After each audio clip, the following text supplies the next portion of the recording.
برگشتیم. یک سلام و صبح بخیری به شما هایی که تازه بیننده برنامه خاتانیان صبح جهان شدیم و در این بخش برنامه جمعه خانم مرخی رئیس شورای اجتماعی و سرتاسری عدالت خانه افغانستان با خود داریم و راجع به نهادشان به شما معلومات را میکنند. سلام صبحشون بخیر. سلام صبح شما بخیر و صبح بیننده های تلویزیون جهان و همه بیننده هایی که ما شما و بخصوص به آنهایی که در سنگرهای هستند و ما را تماشا میکنن و به دفاع از کشور و دفاع از سرزمین کار میکنن، فعالیت میکنن و هستند و دفاع از مردم هستند. شما زنده و سلامت باشین و بین راجع به نهادتان کم بیشتر معلومات تا که دوستا هم معرفی شوند. نهاد شما در کدام سال تأسیس شد، روی کدام موارد شما فعالیت میکنید؟ شورای اجتماعی و سرتاسری عدالت خواهان 1398 تأسیس شد و فعالیت داشتیم. یک سال بعد از یعنی 1399 این را سرتاسری کردیم که خوشبختانه فی الحال ما در 18 ولایت کشور فعالیت میکنیم و سرتاسری کردیم 1399 که تقریبا 18 کمیته داره. ریاست است، دو معاونیت است، معاونیت مالی و اداری، معاونیت پلان و پالیسی و ریاست اجرایی. در پالیسی کمیته علما داریم، کمیته تعلیم و تربیت داریم، کمیته صحت داریم، کمیته امور زنان داریم، کمیته مطبوعات داریم، کمیته ورزش داریم، کمیته ارتباطات و جلب و جذب داریم، کمیته فرهنگی، کمیته جوانان، کمیته سرسبزی، کمیته حقوقی، کمیته اقتصادی، کمیته رضاکاران، کمیته مشاورین، کمیته های ولایتی داریم که ولایتی نرجی میکنن، یعنی مهم هستن. اینا کار میکنیم. خیلی فوکس ما سر ازی است، سر رشد جوان ها هست در اینجا که ما چطور بتوانیم جوان ها را تشویق کنیم و اینا را سیمینارها برشان دایر کنیم در بخش تحصیلیشان. این را خیلی چی میگم دیگه فوکس ما خیلی سر تعلیم و تربیت است. ما شما شاهد این هستیم که تقریبا 42 سال یا 14 میشه و جنگ و بدبختی است، چون از جنگ خود تانستیم که پیش ببریم و از این خاطر است ما جوانای خود اما اطفال نو اینا را که ساحاتی که از دست محروم هستند به اینا کتب تقسیم میکنیم و توزیع میکنیم و در پالیزو آنهایی که وسط توان تعلیم و تربیت را ندارن اونا را ما سپورت میکنیم، با پانتون اینا را تشویق میکنیم. حتی تا 20% شورا چی میکنه پولش را پرداخت میکنه از پانتونشان و در پالی از او با پانتونا پروتکل ما امضا کردیم که تا 50 40 60% اینا را تخفیف تا بتوان اینا بتوانن تحصیلات خود ادامه بده و با آینده خود یک چیز شوند. دیگه در پالی از او کمیته صحت داریم. ما خوشبختانه در مرکز و ولایت با شفاخانه های و کلینیک های یا لابراتوار اینا تفاهمنامه را امضا کردیم که آنها در خانواده های شهدا هستند و کسانی که مشکلات اقتصادی دارن اونا را از طرف ما برشان معرفی میشن که فیسشان مکمل رایگان است و در پالوی از او معاینات هایشان چون نام سرمایه‌گذاری کرده معایناتش تا 70 تا 80% رایگان هستند.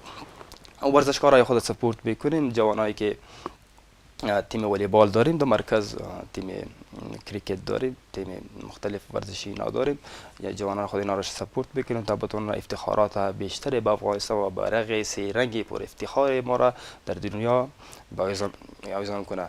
کمیته فرهنگی داریم. یک خوبی است تا به حال که ما کار کردیم، ما شعار ما است و دیگه هر مبارزه میکنیم. کمیته فرهنگی ما میگیم که زمانی که هر فرد جامعه، هر کسی بلا سویه که باشه شهید میشود باید جاده به نام از او نشود، چرا که یک تعصب است که ما پاش میکنیم. یا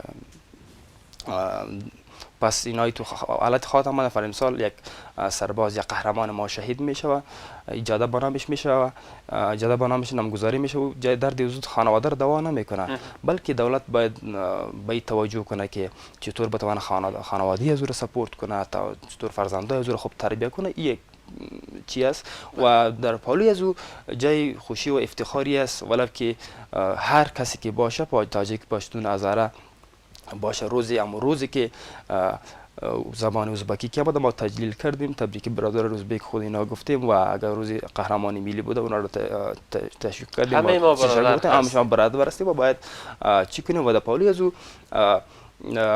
تعصب در شورا اصلا نیست. کمیته فرهنگی یعنی تا موفق بوده و کار کرده، فعالیت کرده. این کمیته ها کلش در ولایت هم چی هسته که ضد تعصب و کار کنیم، یعنی تعصب از بین ببریم و یک هم پذیر باشیم.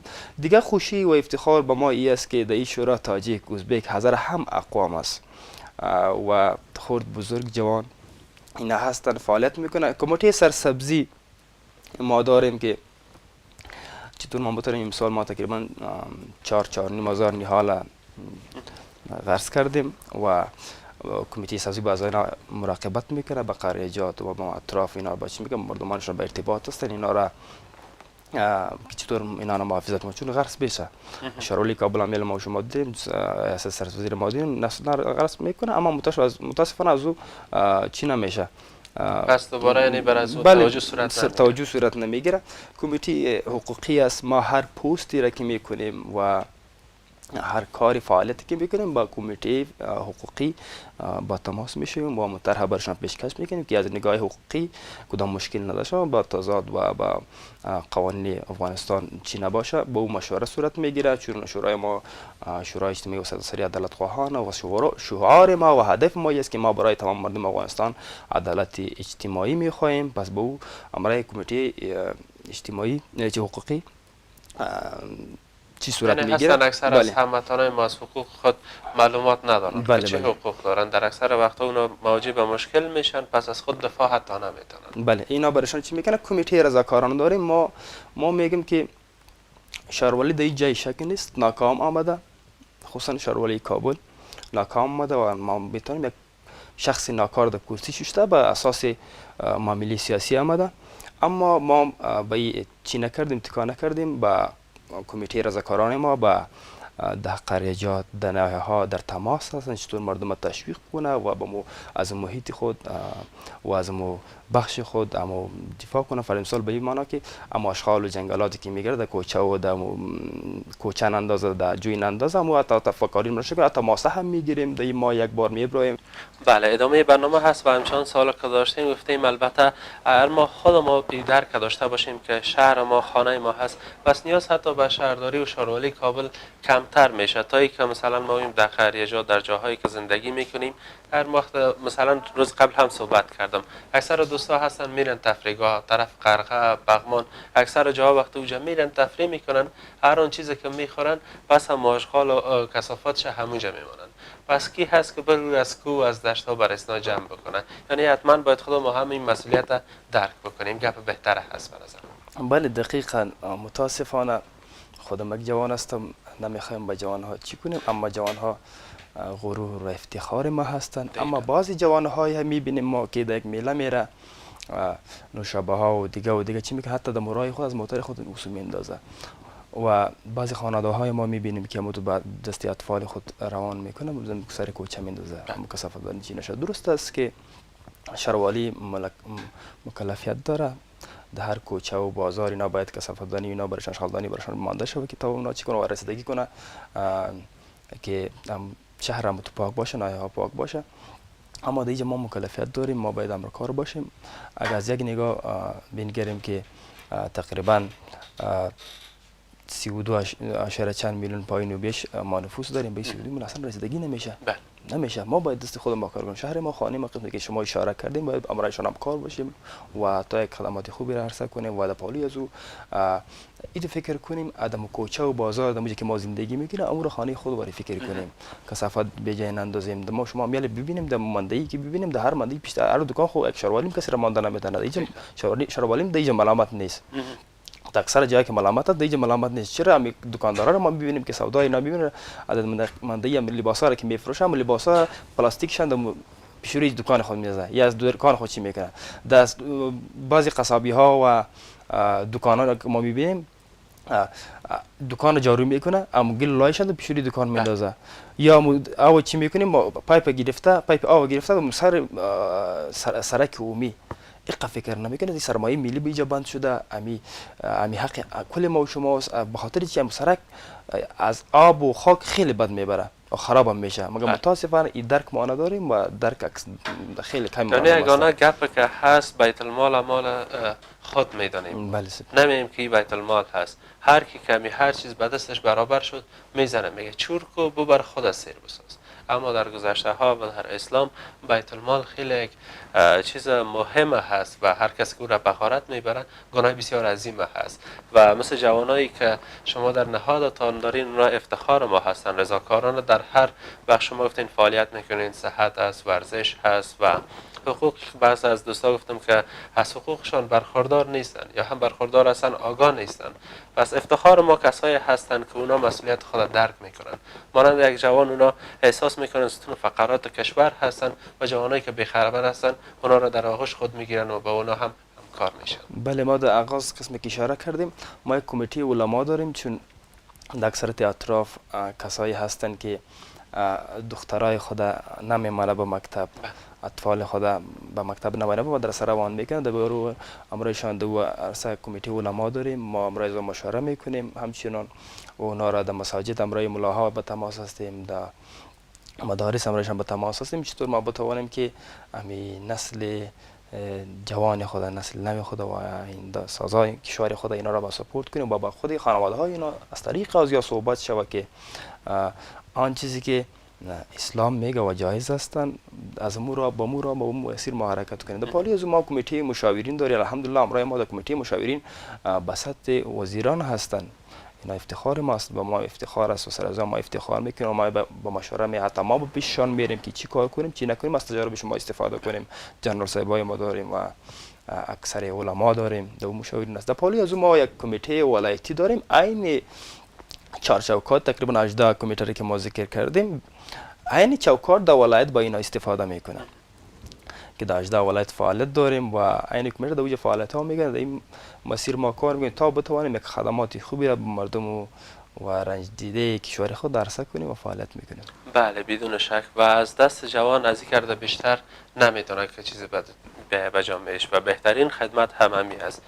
از همش کرده با ارزشتر همی که توجه به تعلیم و تربیه و تحصیل جوان دارین بهتر است از همه. ای که بعضا هستن کمک های نقدی میکنن، مالی میکنن، این هم جایگاه خود داره. اما ای که ما بیم بر ازنا زمینه کار فراهم بسازیم، زمینه تحصیل فراهم بسازیم تا ای که او هم خودکفا شود و هم باردوش جامعه نشه، بهترین کار هممی است. بله ما از ما در نهادهای داخلی و خارجی، احزاب و شوراهای مردمی اینا، تاجرای ملی و بین المللی خواهشمند هستیم تا به این که امرای از یا کمک بوج آرد میکنه به کارهای اساسی دست بزنن، چون کورسای تعلیم برشان ایجاد کنه تا اونو با سواد خوب برخوردار شود و رشته جوانا شود و دپالی از او در بخش صحتشان کمک کنه، در بخش تعلیم و تربیتشان کمک کنه، در اقسام مختلفشان کنه. نه اینکه یک بوجی آرد ما درست است ما فقرایم داریم و در کشور جامعه که سطح فقر بسیار بلند است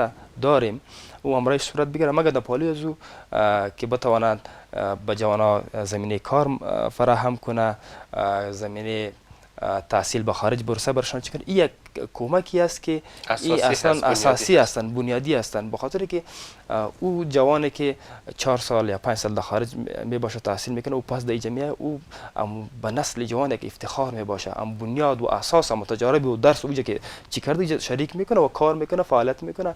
و به خصوص که چیز ما دولت جمهوری اسلامی افغانستان خواست و توقع ما است که به نسل جوان فکر کنه، آنهایی که از مکتب فارغ میشه سرنوشتشان سرگم مطمئن باشن، آنهایی که از پانتون فارغ میشه به سرنوشت کار بیروزگار در شرایط کنونی که فقر، بیچارگی، بدبختی دامنگیری همه خانواده ها شده و اینا به بسیار مشکلات تحصیلات خوب به پایان میرساند و او از زمانی که فارغ میشه تا میره ما جوانهایی را دیدیم برای ما هستن موثر هستن، تو باور به خدا کو موثر هستن، میره اینا او یا چوب خود پایین میکنه از موتر جا فرض مثال کراچی واری میکنه. ما به این نمیگیم کراچی وار، اینا نور چشم است، افتخار است، مگرم یک کسی که لیسانس و ماستر بس میره در شهر، اینا باز مزدوری بسیار کارش را بس. توجه ما از دولت جمهوری اسلامی افغانستان خواست توقع ما است که با اینا در عرصه کار زمینه برشان فراهم کنه و همراهشان دستشان بگیره تا دیگه نسل ناامید نشوند. بله بدون شک باز شما هم تشکر میکنیم که من راجع به نهادتان صحبت کردین. اگر کدام پیام داشته باشین کمری جهان در خدمت شما هست. تشکر. منګه دا وایو چې راځئ د یو افغانستان واحد لپاره کار وکړو، د څو بیګانهګانو لپاره کار وکړو، د هغه احزابو لپاره چې خرڅ سوي دي کارونه وکړو، یو بل ومنو، یو بل ته د ورور صمیمیت لاس ورکړو او خپل ځوان نسل باندې کار وکړو. او یو خبره دا ده چې موږ باید دې نتیجې وسو که تاجک، ازبک، هزار دا ټول د همدې باغ ګلونه دي. که تر څو هغه پورې چې موږ اقلیت ونه پېژنو په رسمیت، نو اکثریت موږ نه پېژني. نو باید یو بل ومنو، یو بل په غېږ کې ونیسو، د مینې او صمیمیت لاس ورکړو. افغانستان د ټولو افغانانو کور ده. نړۍ مننه. تاسو هم ډیره مننه کوم. زموږ بریا په یووالي کې ده. یو لنډه دمه لرو، وروسته له دمې به هم له تاسو سره یو.